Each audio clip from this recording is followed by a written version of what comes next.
Welcome to another episode of the GSMC Wrestling Laureate podcast, brought to you by the GSMC Sports Network. I'm your host, Eric Rodriguez, here every Monday through Friday, 8 p.m. Pacific time, 11 p.m. Eastern. Here on the GSMC Sports Network, we give you everything in terms of professional wrestling, all the action inside and outside of the ring, backstage drama. Also, we talk about superstar contract updates, maybe some injuries, maybe stuff, in between promotions and collaborations from NXT to TNA to WWE to AEW to MLW to to the GCW, also to Stardom, New Japan Professional Wrestling, the CMLL. If it makes headlines in terms of professional wrestling, we cover it here on the GSMC Wrestling Laureate podcast. So yeah, honestly, hey guys, today is Friday. 1010% happy it is Friday. Gotta be honest. Although I'm not a guy who has the weekend, well, not the weekend, but like Saturday off. Those who work 9 to 5 jobs, Monday through Friday, that's cool. By all means, go out there, have a nice cold beverage. I can't say what kind of drink because we are PG on this podcast. But, if it gives you a funny feeling, maybe have more than just one, just relax, chill. We have an awesome pay-per-view, AEW All In at Wembley Stadium in London on Sunday. So make sure you buy that. It's going to be awesome. You can buy it on Bleacher Report, also on youtube.com or old fashioned go to pay-per-view. So I'm super excited. Can't wait to watch it. So yeah, let's go in and dig on into the content.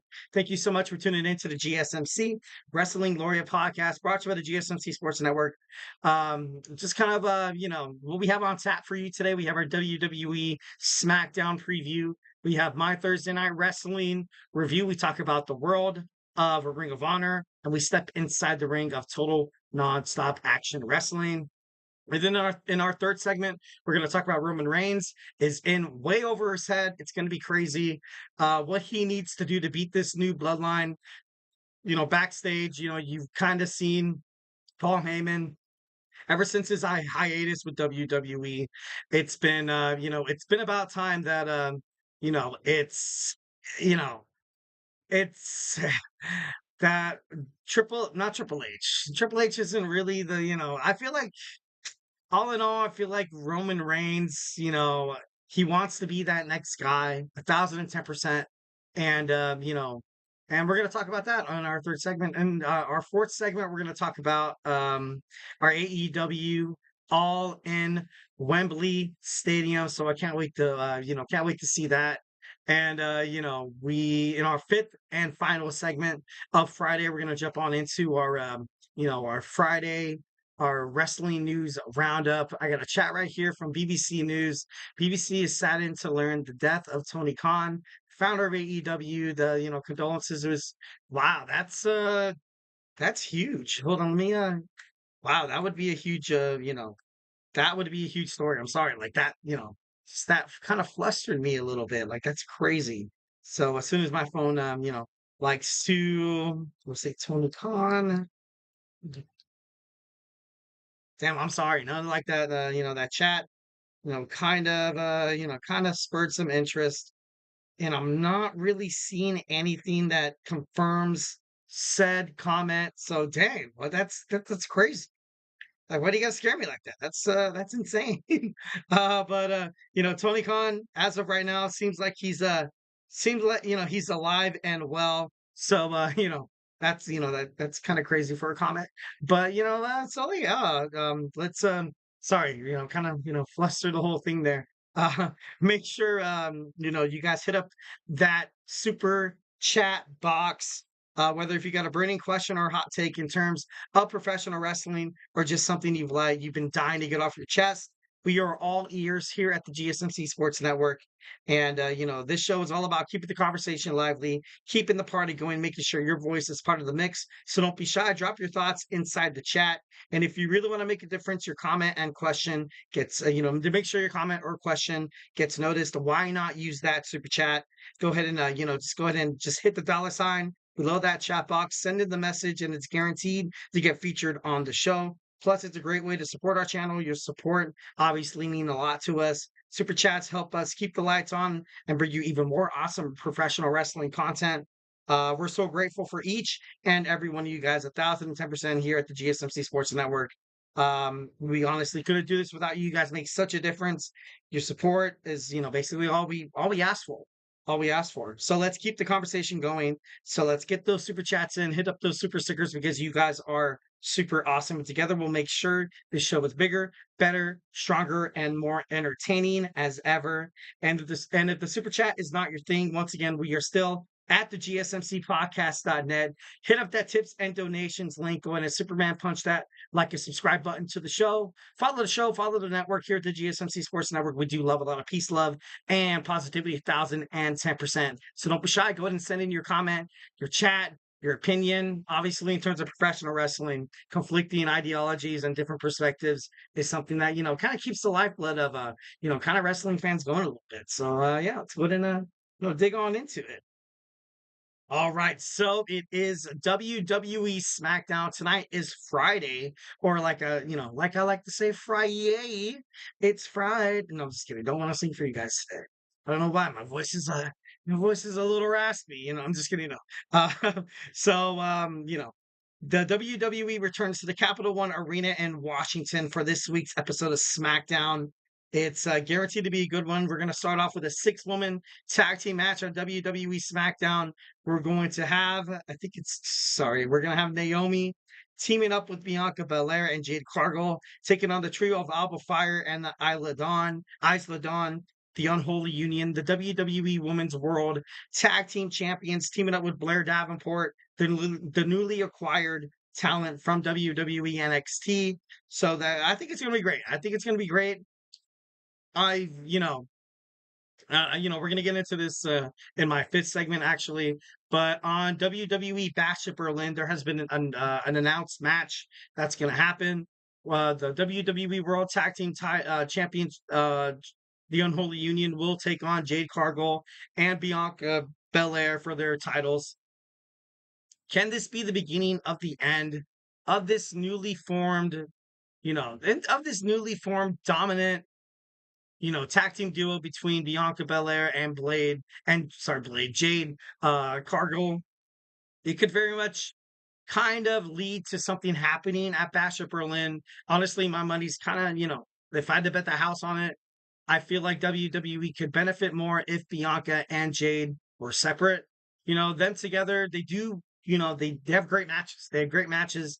And although some people think, obviously you see these two women, physical specimens, obviously absolutely dynamic in terms of technical wrestling inside the squared circle. These girls are, they're good. But these girls can be in the singles competition and stuff like that. And with WWE kind of lingering over two new women's championships, the WWE Women's United States Championship and also the WWE Women's Intercontinental. So, these girls need to be freed from their tag team bondship. I'm sorry. It's about done. It's about time. Is it going to be done in formality? Is it going to be done with respect? That could possibly go one way, but you see it a lot of times in WWE. What happened with Tommaso Ciampa and Johnny Gargano when they split? What happened when Devon Dudley and Bubba Ray were asked to split, and they're like, you know what? Honestly, Vince, I feel like we are better together. And obviously, nothing really worked out from that little. And when Marty Jannetty and Shawn Michaels kind of broke up, being the Midnight Rockers, it's sometimes, you're gonna have a heel, you're gonna have the baby face, and I feel like this, they can probably hit a good promo. I feel like they're not gonna do it on SmackDown tonight. I feel like it's going to be at WWE Bash at Berlin. It's gonna be huge. It's gonna be one of the biggest, heel turns in the WWE history. Like, and I mentioned Marty Jannetty and Shawn Michaels. They were best friends. They were best friends 1,010%, like at the barbershop. And then you saw Shawn super kick Marty Jannetty through that barbershop window. Barbershop, that's crazy. But overall, I can kind of see the promo going like a little bit like that. It wasn't, it wasn't to the point where Shawn was viewed as a bad guy. It wasn't viewed as, Shawn Michaels was the bad guy. Kind of a guy who's like, you know what? I want to make my jump into features. I want to strive to be WWE champion and be the face of the company. And I feel like Jade, she's loved by the crowd. As soon as both of these girls come out, they were highly liked by the crowd. That's why I feel like WWE might not pull the trigger on this feud just yet. But I don't know. It's a lot of stuff can happen from here to from Friday to WWE Bash at Berlin. So honestly, only time will tell. Next, we're going to see the LA Knight take on Santos Escobar for the WWE United States Championship. I love LA Knight. Ever since he won that championship from Logan Paul, I kind of thought I was like, you know what? I feel more or less that LA Knight will defend the championship on WWE Smackdown more than his successor, well, from his pre-successor, Logan Paul, going up against Santos Escobar. Santos Escobar, he needs this. He needs this 1,010%. Recently, and in terms of the Legado del Fantasma, also the LWO on Monday Night Raw. You see a lot of these Latino wrestlers that they come out bigger, and better and stronger than ever. Seems like they're going to come out and make such a huge difference, but you really haven't had somebody from from that demographic kind of come out. You have Rey Mysterio, of course, and then you have Eddie Guerrero, and then besides that, it's the names have kind of been quarreled. Like it's not that big. I feel like WWE, especially if they want to expand to Mexico City, they recently had their Super Showdown inside Mexico City Arena. And then you had recently their newly formed partners from the TKO Holdings, the UFC, has a UFC Performance Center in Mexico City to try to reach out to Latin American MMA fighters. Because over 150 fighters inside the UFC right now is Latin American, and 20, and are from 20 different Spanish speaking countries. That's huge. That's huge. And WWE looks to kind of piggyback on that idea that UFC has, and they want to bring the next Rey Mysterio. And you can't really blame them. Like, what has Rey Mysterio really done on WWE Raw with the LWO? It's just at this point, it just kind of seems, I don't know, for me, it's like, it's bananas. Zelina Vega, I get it. The LWO, yeah. But I don't know. I just feel like he could be doing a lot better. And I think with this promotional going toward Puerto Rico, obviously you see Bad Bunny on various, WWE events, either if it's Backlash or if it's WrestleMania. WWE, they recently signed Stephanie Vicure, part of the CMLL Lucha Libre. The and it's just times are changing. Times are changing, and wrestling is changing, and everything is becoming international. And it's a 1,010% time for WWE to kind of reach out to some Latin American, kind of outlets a little bit. Next, we have the Grayson Waller effect with Cody Rhodes on WWE SmackDown. Obviously, you kind of have the lingering feud with Kevin Owens with Cody Rhodes, but then you also have Austin Theory and Grayson Waller seeming like they're kind of at odds here. I want to see Austin Theory make it back up to the main event kind of caliber. I feel like on WWE SmackDown, there's like 4 or 5 other guys that are arguably better. No, not even better. That could kind of match up in the same ring as Austin Theory. Right now is the best time for Austin Theory to kind of become a singles wrestler. And I've mentioned this before that I feel like Austin Theory's title push when he won the WWE Money in the Bank contract, I feel like it was 2 years too early. No, he wasn't ready. He wasn't ready. The fans weren't ready. Fans were ready, and obviously you had a bunch of idiots running the WWE creative team, and it was bad. It was bad to a point where people, like, whenever he came up on the screen, they're like, "Man, Austin Theory's a joke." The fact that he can actually bounce back and pursue his career and actually be someone with this new push, it would be astonishing. 1,010%. It would be one of the biggest face turns in WWE history. All right, next we have the Bloodline taking on the Street Profits for the WWE Tag Team Championships. This could be big. This could be big, but we all know what's going to happen. Obviously, the Bloodline's going to win, and I hate it. I hate it. I'm just kidding. But I feel bad for DIY. Obviously, it could be on, and I love the Bloodline, everything they represent, and I love the Street Profits. Oh my God, the Street Profits are so crazy. They should be tag team champions, and DIY should be tag team champions. But instead, you have a breaking, you have a weak Judgment Day storyline, a Judgment Day faction that is declining week by week. JD McDonough and Finn Balor having the champion. Like, when is tag team wrestling gonna, when are the tag team champion? Like, when is the division gonna actually feature people who fight tag team? So, 1,010%. I can't wait to see what happens on WWE Smackdown. So let's go ahead and jump on into our next segment, my Thursday night wrestling review. Oh, we're gonna talk about TNA. We're gonna talk about Ring of Honor as soon as we go back. So hey, do not go anywhere. I feel like I'm losing my mind. Is everybody in the world blind?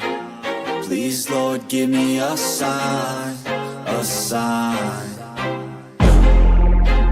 I feel like I'm losing my mind. Is everybody in the world blind? Please, Lord, give me a sign, a sign. I wanna be the greatest. Everybody on the fake shit. I look around and feel like everybody is the fakest. I make this every day and I'm impatient, hoping one day I blow up from the basement. Statement, the top is so vacant. I don't hear shit that I think is amazing. Waiting for my day when I'm playing sold out shows for 1,000 faces. Hey, give me that crown, get in my way and to be put down. It ain't your place, all this my town. If I want that shit, then I'll get it right now. I'm losing it, the noose it fits. I'm losing shit, a stupid myth. You choose to live or choose to dip. You choose to fight or lose your grip and lose a gift. I feel like I'm losing my mind. Is everybody in the world blind? Please, Lord, give me a sign, a sign. I feel like I'm losing my mind. Is everybody in the world blind?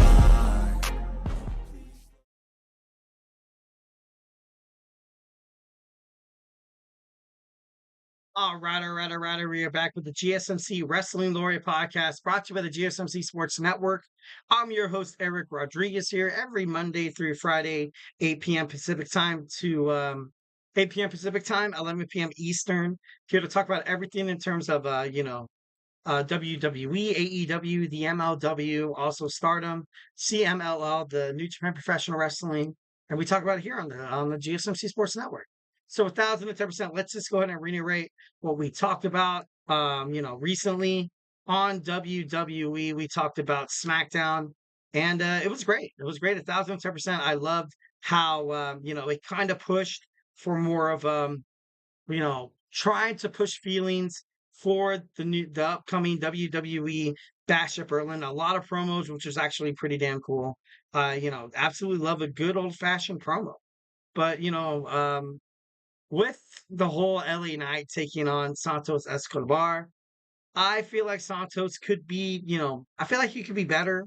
I feel like 1,010% he was in that Money in the Bank match where possibly he could have won something to, just kind of be that guy.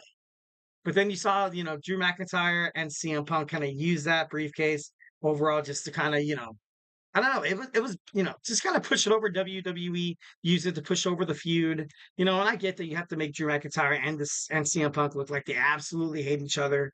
But I don't know. I just felt like it could have been done differently here. All right, so let's go ahead and jump on into our Thursday night wrestling review. We're gonna have TNA Impact results of August 22nd, 2024. So yeah, let's go ahead and do this. So Hammerstone defeated Frankie Kazarian and Kushida in an Ultimate X qualifier match. You know, it's not really a surprise that they're pushing Hammerstone at this moment, but I do like Frankie Kazarian. I feel like he's like the Randy Orton of TNA wrestling. Kushida recently returning like about 2 or 3 months ago on TNA. But overall, it's gonna make for a great match. Obviously, you have TNA Emergence coming up right around the corner. This is gonna be big for Hammerstone. Although I do not think he's going to win the match, I feel like, him being on the screen could ultimately benefit the company because I don't know, just the way he is around the ring, just the way he, knows how to dictate, moves and stuff like that. So it's going to be awesome.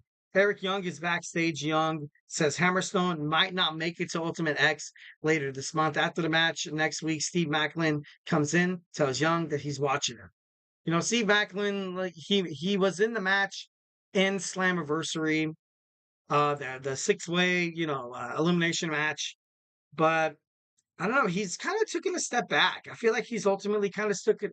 He's taken a step back. I don't know when TNA, I don't know if they're gonna, what he wants, if they're gonna push him or not. Obviously, you do have this collaboration with NXT where all of a sudden you're like, okay, if you are the TNA like general manager, you're gonna be like, now you have wrestlers coming in from NXT. Like you have Charlie Dempsey, you have Riley Osborne, all of its roster space. All of its roster space, 1,010% for them to kind of build something that they, that I feel like TNA should be building, you know, especially toward the future with this collaboration with NXT is good. It's good. This is something that's, the fans are excited. And, I feel like with Steve Macklin, I want him to pursue the TNA World Championship against Nick Nemeth. But I don't know. He has a stronghold over that championship. And who knows if he's going to be the champion out of emergence. You have a young, hungry, fierce, determined, absolutely barbaric man that is Josh Alexander going after Nick Nemeth's TNA World Heavyweight Championship. So, only time will tell. Only time will tell. Next, we have Mike Santana backstage. Santana says for a long time he's lived his life in survival mode. Santana says he tried to get away from that, but it keeps pulling him back. Obviously, Mike Santana is a promising star in TNA wrestling. I definitely respect him 1,010%. Definitely think he's going to be a star pretty soon. Not that he already isn't. Next, we have Rosemary defeating Alicia Edwards with Masha Slamovich. Rosemary hits Alicia Edwards with as above, so below the score, the pinfall for the victory. Obviously, picking up a victory over the TNA Knockouts Women's Tag Team Championships. I feel like it's good.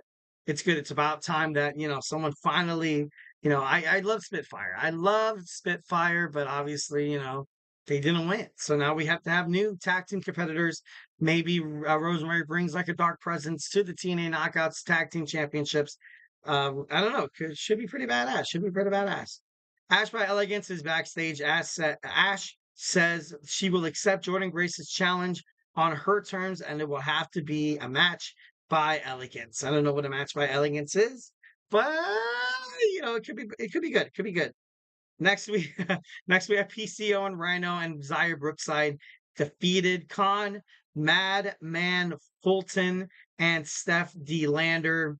This whole breakup between PCO and Steph D. Lander, it's I don't know, I kind of liked it, and then they got the fans into it, and the moment that it was happening, they snatched the rug right under their feet, left TNA fans kind of like I was kind of looking forward to seeing what Steph D. Launder was going to do as PCO's, kind of hype woman a little bit, kind of like when you saw Sensational Sherry with Shawn Michaels, and obviously, Macho Man Randy Savage with his wife, and then you also saw Vince McMahon. No, you saw Stephanie McMahon with Triple H.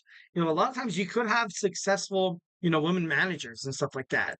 But I don't know. I just kind of thought it was going to be something like that. But Matt Cardona says he's not medically cleared to compete yet, and brought out Khan the Madman and Madman Fulton. PCO hits Madman Fulton with a PCO assault to score the pinfall victory for the team. And honestly, like I said, we have a bunch of we were trying to build up toward TNA emergence. The Laredo Kid defeated Wolfbringer Gotcher and Ja Fidal in an Ultimate X qualifying match. Jonathan Grisham defeated Charlie Dempsey, the NXT Heritage Cup champion holder. I feel like this match was pretty big. I feel like Jonathan Grisham, in terms of TNA, has been on fire. Will he pursue the NXT Heritage Cup Championship after defeating Charlie Dempsey? Kind of like a proving ground match they have in Ring of Honor and AEW. I would like to see that. I would like to see Jonathan Grisham, kind of open up that forbidden door and, kind of be a part of TNA. So I feel like this opens up the possibilities. I feel like this is great. 1,010%. The Hardy Boys Matt and Jeff Hardy defeated Moose and JDC. Jeff Hardy hit JDC with the Swanton Bomb to secure the victory, and it was pretty great. We didn't really get like a Zachary Wentz, obviously he did cost Wesley a chance at the NXT World Heavyweight Championship. Ethan Page at NXT No Mercy, so we didn't really see much of a fallout like that. Joe Hendry is the number one contender. To fight Ethan Page. He did win that triple threat match, and with the standing ovation, if it's Scotland, Canada, Mexico, all we know is that we believe. I don't know. I don't know what's happening right now with Joe Hendry is so cool. So cool, because 1,010% you can tell once when people actually care about professional wrestling and they don't just like go in there like, oh, it's just a paycheck. I'm just an athlete trying to get a paycheck. And that's not the case for Joe Hendry there. So honestly, kind of back Joe Hendry 1,010%. Yeah. All right, let's go ahead and jump on into Ring of Honor right quick. We are rapidly running out of time already. It's already 8:37. So we're going to hit Ring of Honor results. Bam, bada boom. Realest guy in the room. How you doing? Just kidding. No. Does anybody miss Enzo Amore of Big Cass? I thought that was a pretty good tag team. Thought that was pretty awesome. All right, so first we had the Ring of Honor six-man championship match between Dustin Rhodes and the Von Erichs, and Sammy Guevara defeated the Undisputed Kingdom and the Dark Order, which was kind of shocking. It was kind of shocking to me. You had Matt Taven and Mike Bennett drop the titles to Rhodes and Guevara. I feel like it was a good choice. We were getting tired of the Undisputed Kingdom. They are honestly not a huge thing anymore on the Ring of Honor AEW roster. So, it's going to be interesting to find out what they do with those superstars moving forward. Cage of Agony, Bishop Khan, Brian Cage, and Toba Leona defeated Ring of Honor television champion Atlantis Jr., Fuego del Sol, and also Serpentico. You also saw, you saw Abaddon defeat Alejandro Lyon. You also MMN Collection, Mansoor and Mason defeated Pillars of Destiny. We also saw and Helico defeat Aaron Solo in a Pure Rules match. And we saw Trish Adora defeat Erica Lay. Commander defeats KM. EJ Undoka defeated Dion Roosman.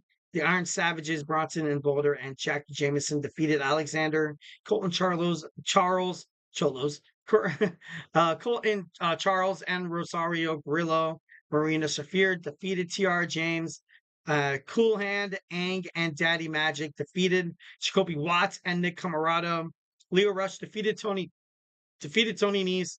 Ring of Honor World Heavyweight Champion Mark Briscoe once again proves that he's the most dominant champion in professional wrestling by defeated the Beast Mortos to retain the championship. So overall, it was great. I definitely watched a little bit of highlights. I wanted to watch a little bit more. Obviously, time is of the essence, of course. So we're going to talk about Roman Reigns.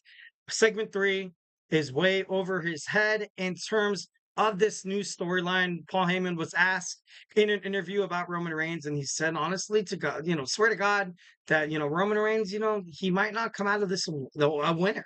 He might not come out of this a winner. He might not come out of this, fully intact, but he is way in over his head. So we're going to talk about the subject matter as soon as we come back. So, hey, do not go anywhere.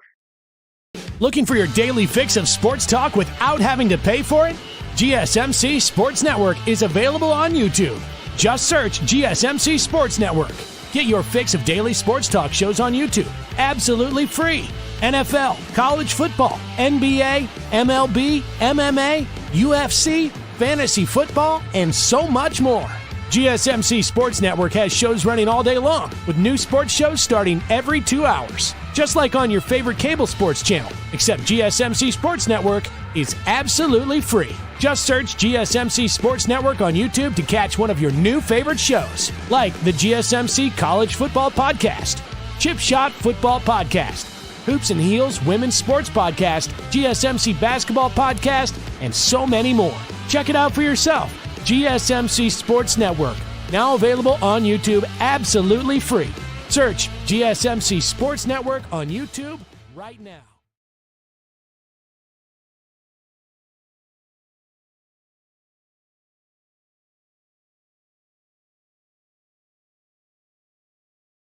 Hello, hello, hello. We are back with the GSMC Wrestling Laureate podcast brought to you by the GSMC Sports Network.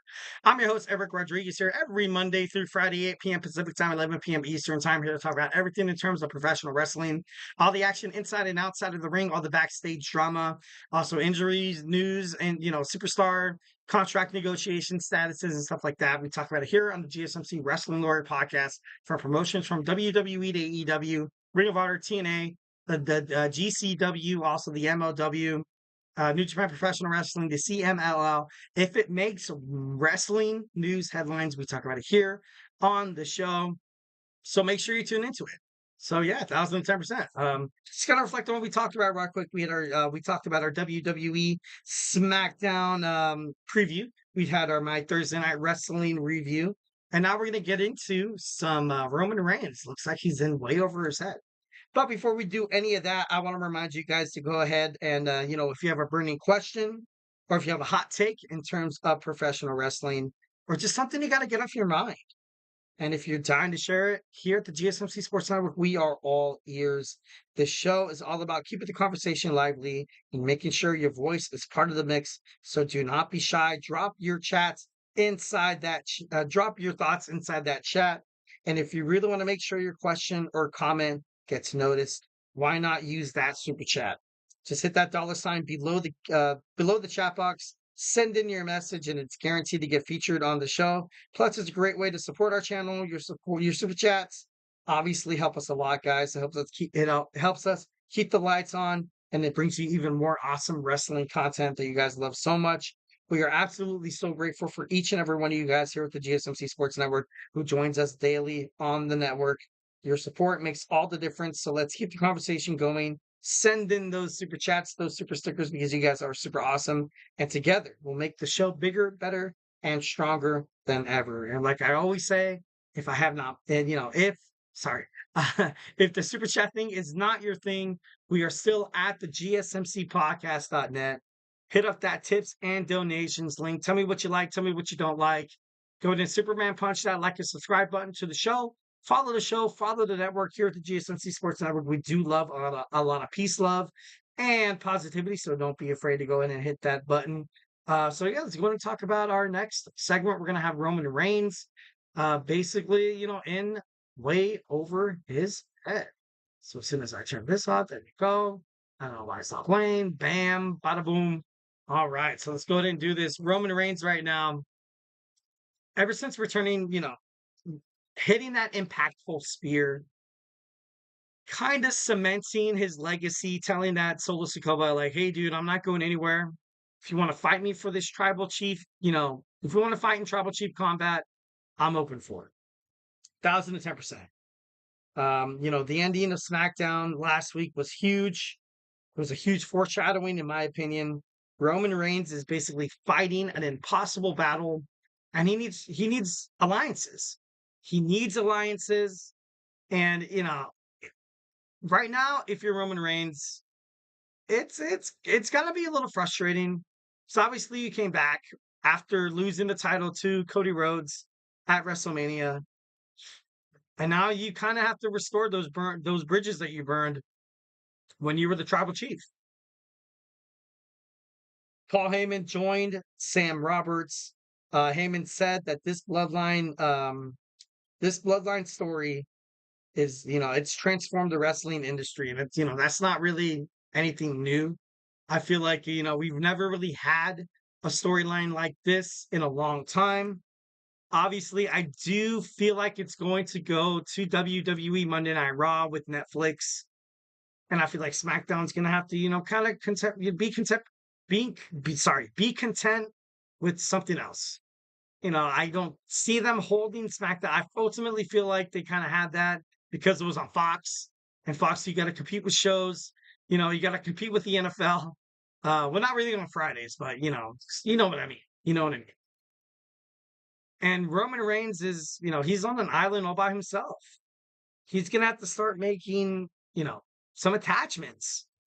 Either if he goes to Monday Night Raw to recruit Jimmy and Jey Uso, maybe Sami Zayn. I feel like that'd be awesome if they included Zayn inside of it. Of course, obviously, when the whole honorary Uso thing with Sami Zayn was happening, this was never really like a forethought. So it's kind of cool how, kind of comes in full circle. We're like, you know what? Oh, like we need somebody. We need our honorary Uce, Sami Zayn.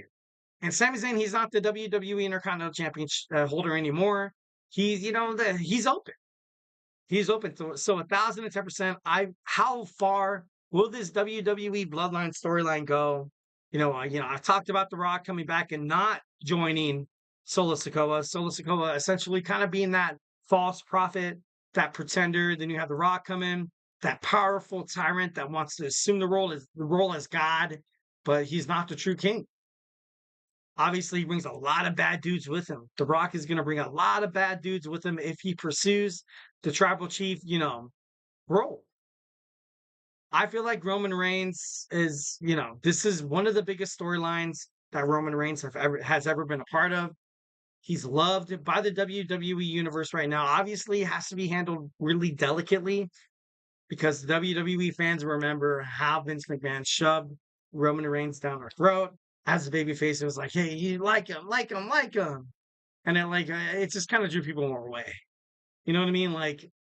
And right now, it took Roman Reigns to go heel. This Bloodline storyline that took place from 2001 to 2024, when you saw everything kind of go down. It's, oh my God, it's legendary. It's legendary, 1,010%. Heyman, basically, he confirmed that he will return as soon as possible. The fans are in a journey of, surprise.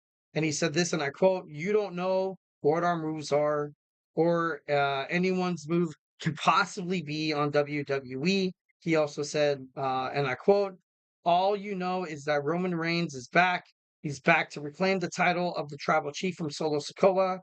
And he also had this to say. He said Solo Sikoa kind of has a lot of backup right now. Roman is in deep, deep trouble. And, it's true. You saw on SmackDown, Roman Reigns, kind of got a taste of what Solo Sikoa's version of the new young bloodline can do. Obviously, with the addition of Jacob Fatu, Tango Loa Tama Tonga, I got to throw a lot of credit toward Tama Tonga. I feel like out of, besides Jacob Fatu being absolutely impressive as hell, probably being the tribal chief in and himself, it's, I feel like they deserve a lot of credit. They deserve a lot of credit. Tango Loa, kind of rubs me the wrong way a little bit. And I've seen highlights of him in past wrestling promotions. And I got to be honest, I'm not that impressed. Not yet. I'm not completely shutting it off right off the bat. But, he could be better. He could be better. Like, he's missed on a couple of cues on his debut. He missed on, the low blow happening with Kevin Owens. He missed. And, it's wrestling is obviously it's live in front of millions, no, not millions, but in front of thousands, tens of thousands of people in terms of WWE.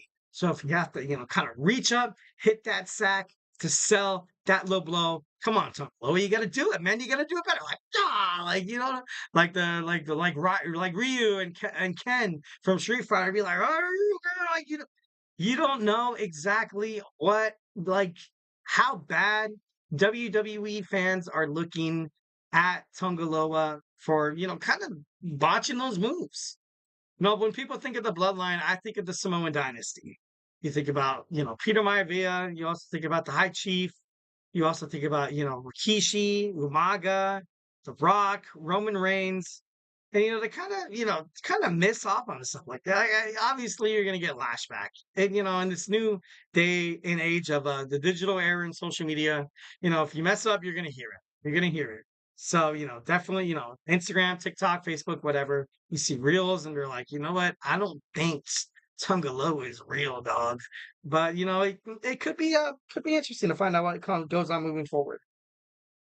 So on SmackDown, like I said, Reigns did get a taste of what Solo Sikoa's new version of the Bloodline. Jacob Fatu is probably the true difference maker on the Bloodline, 1,010%. We also still have people, kind of waiting in the wings. We still have the damn near 7-footer Hikuleo from New Japan Professional Wrestling waiting to make a debut. Heyman spoke about how the Bloodline storyline is barely in the third inning, and he kind of compares it to like a cinema, which made me think of overall like Netflix. Netflix. That's the reason why WWE Monday Night Raw feels so comfortable about this TV streaming television deal with Netflix because they can do it. The way that they're having this storyline between the Bloodline, it's kind of like I don't know if any of you guys watch Peaky Blinders on Netflix, kind of like the family and stuff like that, kind of going out there, watching each other's backs, a lot of betrayal, a lot of people trying to be Thomas Shelby and, couldn't necessarily live up to the hype like you saw Michael, like, and it's like, it kind of something like that. Like you have a show that you could be like, you know what? If The Rock's going to be on Netflix, basically we have a free Netflix show. They signed a deal with WWE, so they don't necessarily have to pay The Rock, kind of separately. And The Rock is actually part of WWE right now. He's the chairman in terms of TKO Holdings. So obviously he cares a lot about the product. He cares a lot about his family and the storyline kind of moving forward. So, with Paul Heyman saying that it's only in the third inning, I believe that's 1,010% true. No one could dispute that fact. 1,010%. And, next he said, and I quote, trying to find the word of what we are doing becomes difficult because we weren't doing anything that was defined by conventional descriptions within the realm of professional wrestling and the sports entertainment. Heyman said it's not about insulting the audience's intelligence. The storyline is absolutely resonating with the fans. A resurgence in WWE reflected its ratings, ticket sales, and television deals. And the fans are basically they're excited. They're excited, and they are paying more attention to detail. And he said this in the last quote. Paul Heyman said, "Every single solitary moment, every frame we're in, has a meaning behind it." And that's true. Like, that's something that I kind of thought about once when Triple H took over WWE. I was like, Triple H, although he is kind of letting go of a lot of superstars, I ultimately feel like he's kind of creating a WWE where everybody kind of has their own say, kind of has their own storyline, not just jobbers, kind of throwing themselves in matches and having pointless matches. Every match you see on WWE serves a purpose. And if it doesn't, then they're like, you know what, go out there and spread your wings. Maybe you can get, a deal from AEW, which what happened with Ricochet. And I feel like 1,010% departing was mutual. I feel like there was a lot of respect in terms of that.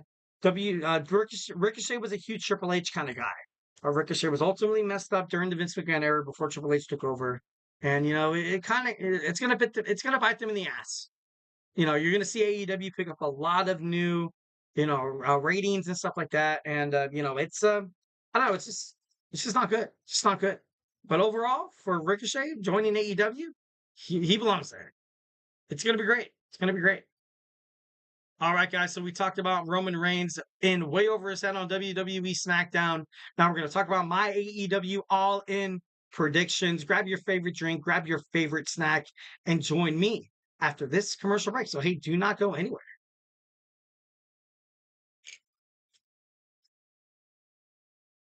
For the best and latest podcasts available anywhere, go to the podcast app on your cell phone and type in GSMC to access free content-rich podcasts on health and wellness, book reviews, sports, entertainment, relationships, social media, movies, technology, finance, and even weird news. Subscribe and download the GSMC Podcast Network's family of shows, available everywhere podcasts are found.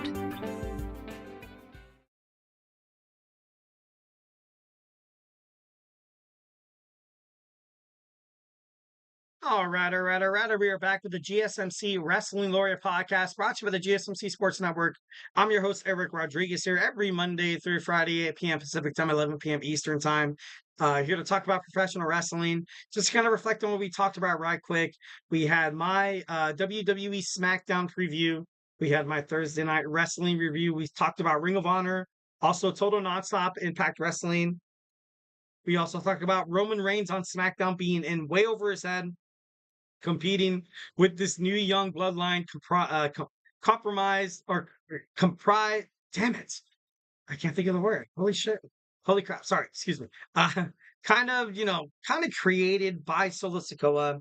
At first you saw, Tama Tonga, then Tango Loa, then Jacob Fatu, And now they just look absolutely unstoppable. With Fatu right there, he's a game changer. He's a game changer, 1,010%.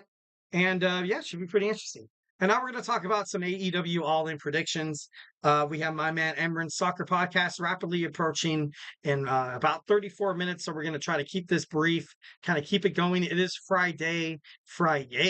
So I don't want to keep you guys too much. I want to make sure you guys have a good night's rest, have an amazing weekend with the family, and have a safe, fun, loving weekend that you remember, just kick your feet up, because y'all deserve it. Because y'all deserve it. All right, so let's talk about some AEW. Why does it do that? Damn it. Uh, let's talk about some AEW All In London. There's already 50,000 tickets sold. This is one of the biggest events in AEW. And so far, it's kind of lived up to the hype. And that's good for AEW. Good for AEW. I kind of like it when AEW, you have the scrutiny about, oh, you're not as good as WWE. Well, yeah, dude. Yeah, that's because they've been around for decades. This is our 5-year anniversary. Kind of get off our arse, dude. Like, relax. And like a lot of wrestling media likes to do that, to be like, oh, Rampage and Collision and Dynamite ratings go down. And in reality, it's like, you know what? With this new day and age with digital media, you can stream something on YouTube and have it absolutely 1,010% free. That's that. You sell your product that way. By creating good content, by kind of appealing to multiple demographics, but most importantly, just being genuine. Just being genuine. So 1,010%. I feel like AEW All In is going to be a banger. I'm going to be renting it. I think it's still $50. Hopefully they don't hike up the price, because it's going to be awesome. Hopefully they don't. All right, so this is AEW's biggest show of the year. We have our All In 0 Hour. We have Willow of Nightingale teaming up with Tomohiro Tomohiro Ishii of New Japan Professional Wrestling against Chris Statlander and Stokely. I hate Stokely. Man, I just want to get his butt kicked. Uh, so my pick, honestly, I think Willow Nightingale, the CMLL World Women's Champion, will prove dividends and prove why she's amazing and why Chris Statlander can't hold her own inside the ring with her. Next, we have the Casino Gauntlet match. We have freshly squeezed Orange Cassidy will start in that number 1 spot, but there's a lot of fighters that could be, they're gunning for it. I want to believe that, oh my God, who's the guy that MJF attacked? And no, not Sammy Guard. Damn it, I can't think of his name, and it's killing me. Obviously, a lot of people could make a case for Hangman Adam Page becoming the winner, but you had Ricochet sign a multi-year $1 million contract with AEW. What's the hurt for him coming in? What's the, if he does come in, he doesn't necessarily have to win. Imagine if he's like, kind of part of like at the end where he doesn't necessarily kind of get his ass kicked and stuff like that. But I don't know. It's should be pretty awesome. All in all, the Casino Gauntlet match, Hangman Adam Page might pull out the victory. Kyle O'Reilly is going to be there as well. Roderick Strong, people gunning for a chance for the AEW World Heavyweight Championship. Swerve Strickland, champion holder. And I think it's going to make sense at All Out if you have Hangman Adam Page taking on Swerve Strickland finally, because you have Hangman just taking out everybody in the back, kind of being a jerk about it, you know what I mean? But I don't know, it's just kind of crazy. Next, we have the London ladder match for the AEW Trios Championship. The Bang Bang Gang and House of Black will take on, the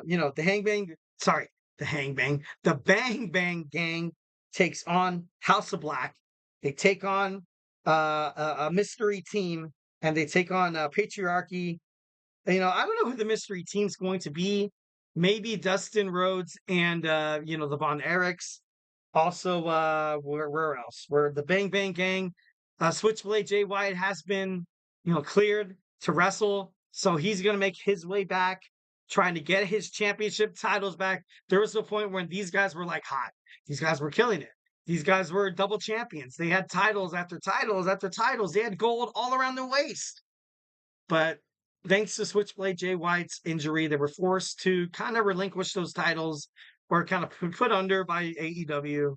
To kind of be like, all right, like, we can have these guys champions if they're injured. If they're injured. All right, next we have the AEW Tag Team titles. We have FTR and the Acclaimed against the Young Bucks. Ultimately, I think the Young Bucks are gonna come out the victors. I would like to see FTR win, and I would like to see something different happen with this new like elite kind of storyline. It's to the point where right now you kind of have, Jack Perry, the scapegoat. He's kind of doing his own thing. I don't necessarily think that he needs the elite to kind of ultimately promote him. I feel like within the next 6 months, you will probably not see the elite on AEW anymore because it's not really resonating with the fans. Like a lot of what they do is just, it pisses them off. But it's just the fact that they do the same thing over and over and over and over again, cutting the same damn promo, putting the same it's troublesome and it's tiresome. While watching AEW Dynamite, Rampage, and Collision, you keep seeing the same stuff, like kind of spewed out.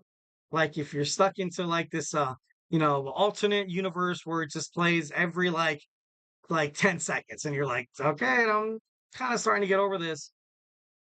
If the Young Bucks ultimately want to be taken seriously in AEW again, they have to ditch this elite thing. You know what I mean? They'd be like, you know what? Like Tony Khan comes back, he takes full control of AEW.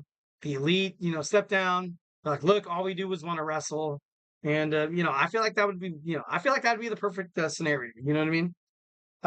Next we have the FTW Championship. We have Hook going up against Chris Jericho. Obviously, you have Chris Jericho with a lot of backup. You have the Bad Apple, Brian Keith, and Big Bill of the Learning Tree going up against Hook, who has Shibata, and maybe Arlington, maybe Billing. Like, who knows? Who knows if Billington's going to back him up? After what happened with the Chris Jericho on Rampage. I think it was Rampage or Collision. No, it was Rampage. No, it was Dynamite. It was Dynamite. Sorry. But overall, I feel like this is a great way for Chris Jericho to kind of step out of the limelight a little bit. As the FTW champion, I feel like Hook is a way more marketable champion. I feel like he can represent the title way better because he is younger. He is younger, 1,010%. And then, this is Hook's last chance. If Hook loses, he cannot challenge Chris Jericho again. So this is kind of like that put up or shut up kind of moment for Hook. So, should be interesting to find out what happens next. Next, we have a coffin match for the TNT AEW World Championship. We have Darby Allin taking on Jack Perry. Darby Allin does have a shot at the AEW World Heavyweight Championship in the future. So, I think overall, after tonight, you're going to see just Darby Allin go absolutely nuts. He's going to be bleeding from head to toe. But I think overall, you're going to see the scapegoat of Jack Perry pick up the victory. Like you kind of need Jack Perry to be holding that AEW TNT Championship because he just pisses people off. He gets people, gets all the viewers because people want to see him being hurt bad. People when he had that blood and guts match at on Dynamite about 3 weeks ago. People wanted to see him burn. They're like, Darby, light that match, man, light him up. But it's to the point where, like I said, that's the falling out of the elite. Jack Perry's kind of a walking human highlight reel on his own, but with taking on Darby Allin is no easy walk in the park. No, no breakfast or no picnic on the beach, anything like that. So I don't know. I want to see Darby Allin do really, really well in AEW, but I think they're going to keep the title on Jack Perry. I feel like Jack Perry is more likely to retain the championship title that he's holding as opposed to what the Young Bucks have. I feel like he has more of a chance to kind of be great.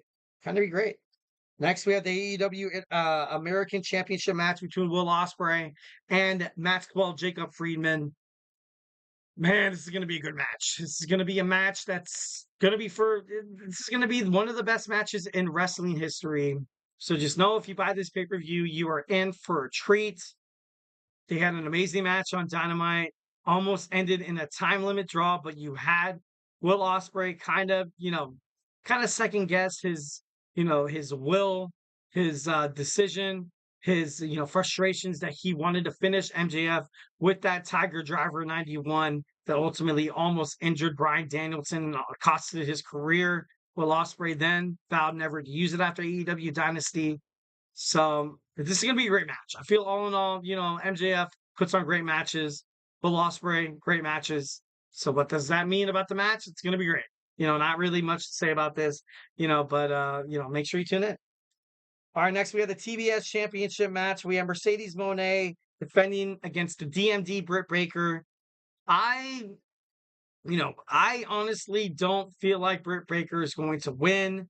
She's one hell of a competitor, though, and she does cut a hell of a promo. And, if you're a Mercedes Moné fan, you're kind of pissed off at what Britt Baker kind of had to say. She brought up the Four Horsemen in WWE NXT. She also brought up how Mercedes Moné, when she was Sasha Banks in WWE, when things got hard, she didn't deal with it. She ultimately, got up, took her ball home, and left. Those are powerful things. Those are powerful words by a woman that was in WWE, but she was ultimately she was a jobber. Now she's made it to AEW. She's proved her name. And now I would like to see her win the championship title. I would. 1,010% I would. But obviously I can't control the universe. I can't. I'm sorry. I tried. I'm just kidding. Imagine control. I'm just kidding. But all in all, I feel like, this is going to be one of the best matches of the evening. So I can't wait to watch it. Next, we have the AEW Women's World Heavyweight Championship. Toni Storm against Mariah May. One of the hottest women's storylines in professional wrestling within the last couple of decades. So I think Mariah May wins. I think it's, I think with the help of Mina Shirakawa, she kind of ushers in this new era of AEW's women's division. And I feel like it's going to be great because at this point in time, you have Toni Storm that, she took on absolutely everybody, all the challengers, all the newcomers, just to ultimately win the championship over and over and over again. So I think it is time for a change. Usually, I kind of compare this to WWE with WrestleMania, SummerSlam, Royal Rumble, Survivor Series, all our big PLEs. This is the biggest PLE in AEW history. If things are going to start brand new, it's going to be tonight. So, I predict Mariah May is going to win this match. All right, lastly, we have the AEW World Heavyweight Championship match. We have Swerve Strickland going up against Bryan Danielson, career versus championship. I think Swerve wins. I think Swerve wins in this match. I honestly think 1,010% that after this is all said and done, this is going to promote both superstars. Bryan Danielson does not need to be in AEW full-time, part-time, yes. But full-time, dude, don't hurt yourself, man. You have kids, you have a family. One slightest little thing, you become paralyzed. You can't walk out of a wheelchair. Can't, dance with your daughter on a wedding night. You can't play catch with your son and teach him how to play football and stuff like that. I guess to the point where, and Tony Khan, he cares about his wrestlers. And by all means, he will sign Bryan Danielson to a contract that is you know what? We're going to keep him backstage interviewing, maybe on the announce desk. And if he wants to fight here and there, why not? We'll let him. Having that kind of leeway, that's big. That's big. So, if you have the opportunity, Bryan, you got to take it. You got to take it. And, although Swerve Strickland is actually one of my most favorite wrestlers right now at the moment, I don't know. I just believe that Swerve is a fighting champion. Right now, he is in God mode. He's killing it. He's like Roman Reigns when he was during the Bloodline, but he doesn't have any backup. Right now, Swerve Strickland isn't the easiest person to fight, isn't the easiest person to win, because when he goes out there, it's not just a championship title. You're taking away his legacy. You're taking away the reason he wakes up every single morning. You're taking away what makes him feel in his own subconscious being that he is complete as a person. Having a champion like that, it's hard to beat. So we're going to have a great main event. Can't wait to see what happens next. Can't wait to see, oh my God, I can't wait for AEW All In. So, yeah. All right, guys, hey, do not go anywhere. We're going to finish up with our fifth and final segment, our wrestling news roundup. We're going to talk about the major breaking wrestling all around the professional wrestling industry. We're going to talk about it here on the GSMC Sports Network. So, hey, do not go anywhere.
All right. Welcome back to the GSMC Wrestling Laureate podcast, brought to you by the GSMC Sports Network. I'm your host, Eric Rodriguez, here every Monday through Friday, 8 p.m. Pacific time, 11 p.m. Eastern time, here to talk about everything in terms of professional wrestling. Just kind of reflect on what we talked about right quick. We had our WWE Smackdown preview.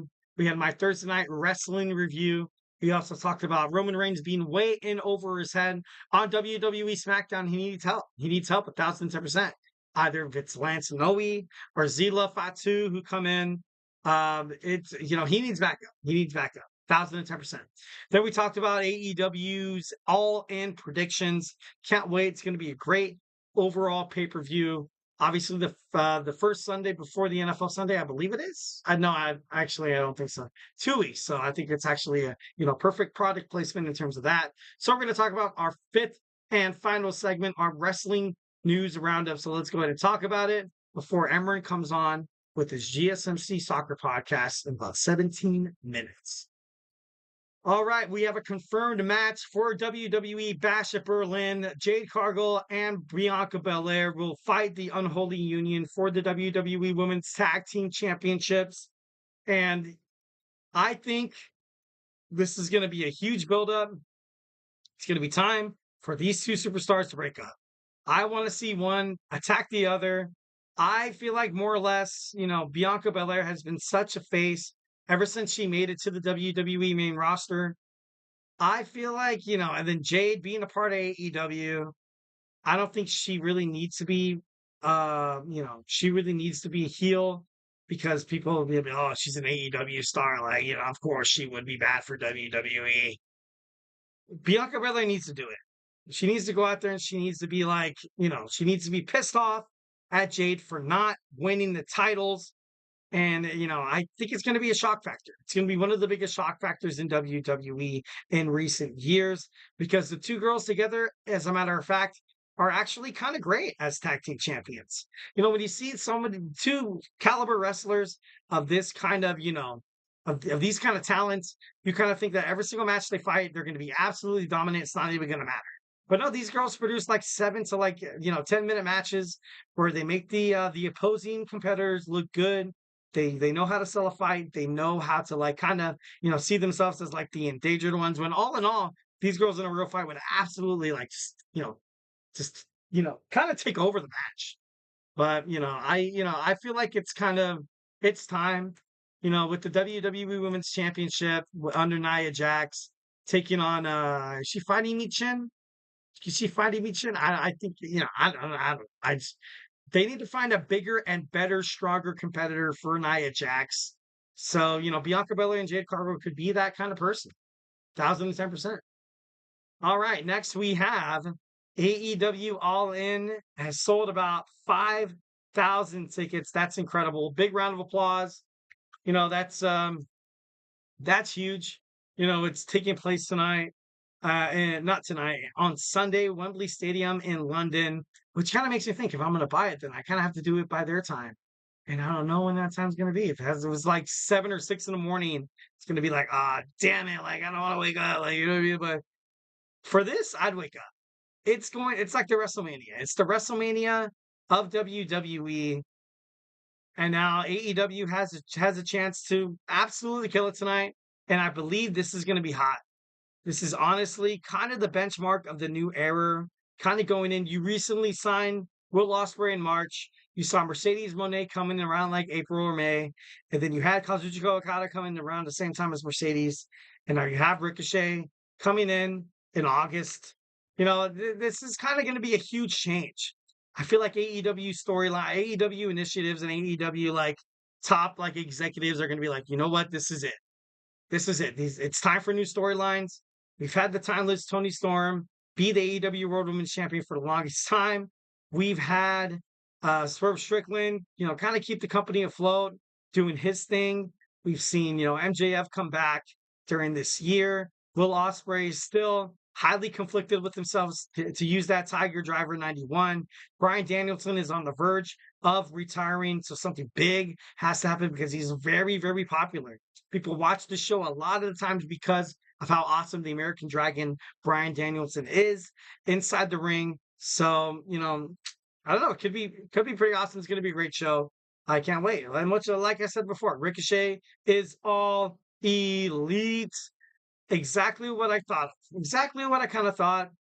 I don't want to be the conspiracy theorist. I don't want to be that WWE conspiracy theorist. You have Samantha Irving as your fiance, an amazing Monday Night Raw ring announcer. She can make her way to AEW. Maybe replace Justin Roberts. Although I do like Justin Roberts, I think it's pretty badass. With the two not being able to kind of travel together, like that's got to kind of create a little bit of scrutiny on your relationship a little bit. I ultimately feel like Samantha Irving, you know, she got what she wanted with WWE. She did have her Wednesday hump day photo dump every Wednesday for about almost like, 8 months to a year. And now she could be signed. She could be signed. Like I said, she could be the next, top model for AEW has a lot. Obviously, what you saw with Sasha Banks filming in the Mandalorian series, Tony Khan is highly, supportive of their superstars kind of going above and beyond a professional wrestling. So 1,010% Ricochet belongs in AEW. It's better. It's better for him. I feel like it's better for the future of Ricochet. He's going to get a lot of talent. He's getting not a lot. He's going to get a lot. He's going to get a lot of titles. If anybody could dethrone Kazuchika Okada, it's him. Will he be in the Casino Gauntlet match? Maybe. I feel like he will, although he won't win. But I don't know. It's just kind of cool. It's kind of crazy, but yeah. Next, we have Alexa Bliss dropping a hint on Twitter/X about her return, basically saying like, "Hey, watch me return." At WWE Bash at Berlin, she could very much, be the person to, challenge Nia Jax next. Obviously, she, kind of had a lot of, past animosities between Nia Jax, or she finds a way to kind of implement herself on Monday Night Raw and take on Liv Morgan, which would be an amazing match. I feel like her and Liv, they kind of have similar, physical attributes. And I feel like it'd be cool. I feel like it'd be cool 1,010%. Maybe she finds it like I've been the real person running Judgment Day.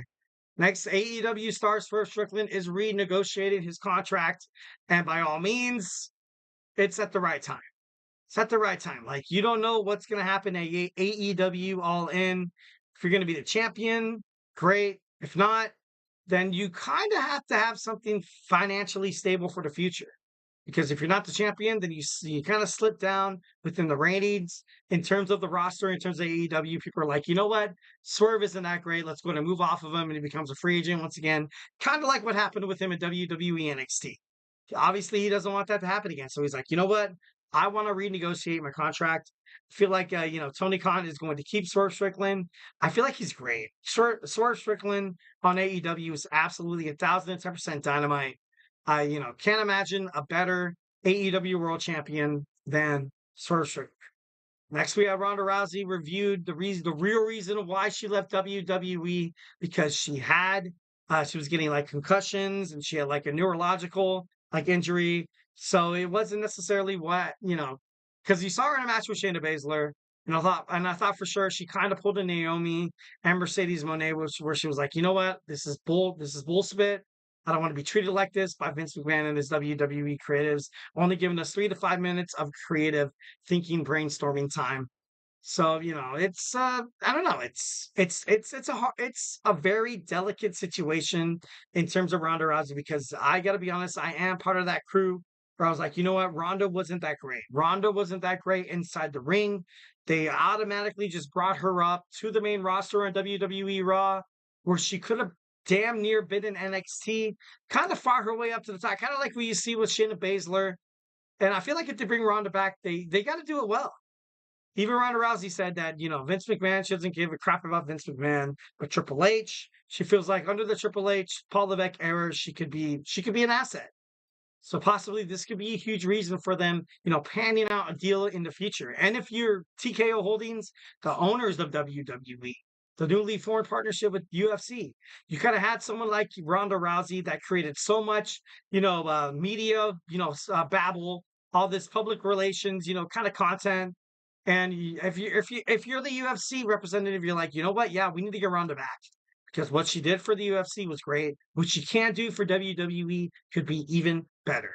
So, 1,010%, I think that Ronda Rousey will make her way back to WWE probably within the next, maybe like a year and a half. Maybe like a year and a half.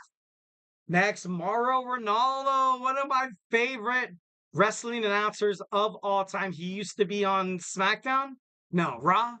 No, but he was great. He was great. Every single time he announced, it was like you were inside the ring. It was so freaking cool. Obviously, a UFC guy.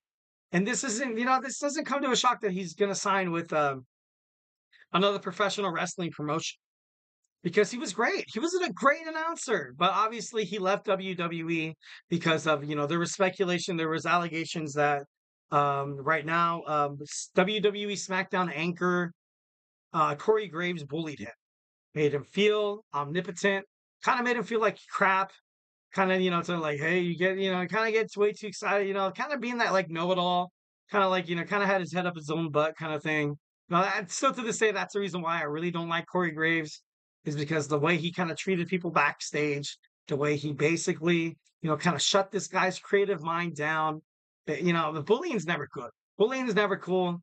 I still now to this day, I respect Corey Graves as a commentary on WWE SmackDown, but I'm like, reality, I'm like, dude, like you basically kind of pushed out a guy that was way better than you, that probably was going to get that main anchor in your place. And you basically got jealous and he bullied him. Like, that's awful. That's terrible. 1,010%. That's the reason why still to this day, I don't really respect Corey Graves.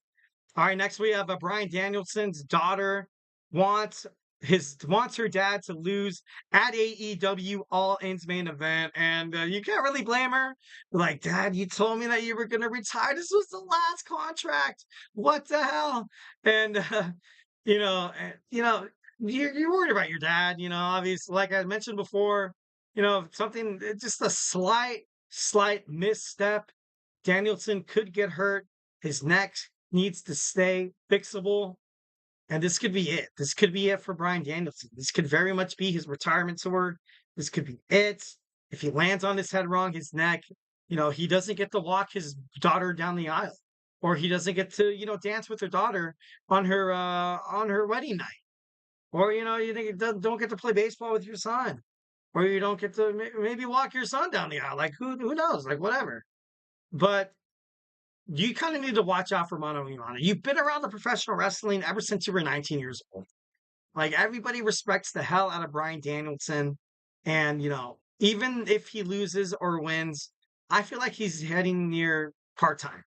He's going to be part-time. And Tony Khan loves Bryan Danielson. He ultimately supports his superstars 1,010%. He'll send private jets out for their little league games. He, was, willing to give Mercedes Moné private jet to fly from Los Angeles to wherever AEW was, so she can do a passion project when she was filming The Mandalorian.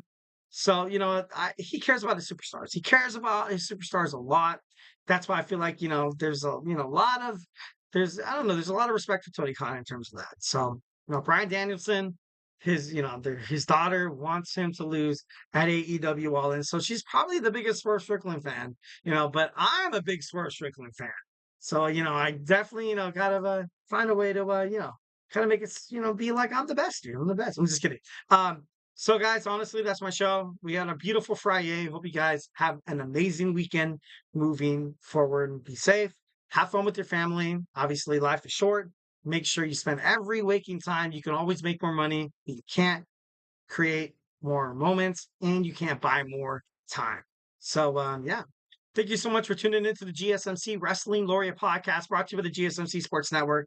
Remember the Superman Punch that like and subscribe button to the show. Also follow the show, follow the network. Superman Punch that subscribe button, and you won't regret it.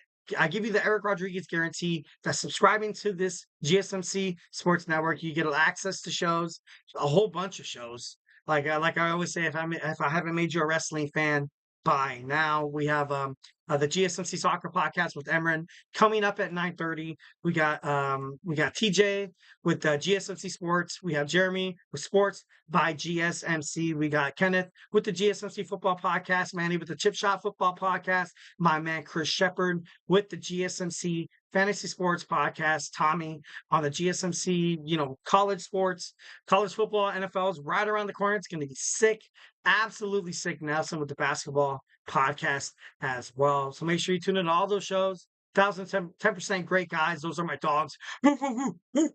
My dogs. Passion for podcasting, passion for sports.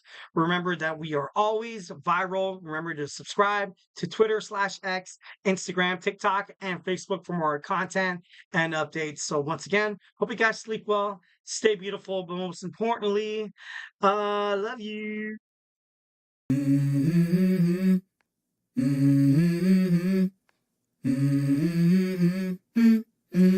Let's go. I wake up to a little bit of drool on my pillow, feel like it's gonna be a bad day. Yeah, I'm tired of shit and the coffee ain't hit.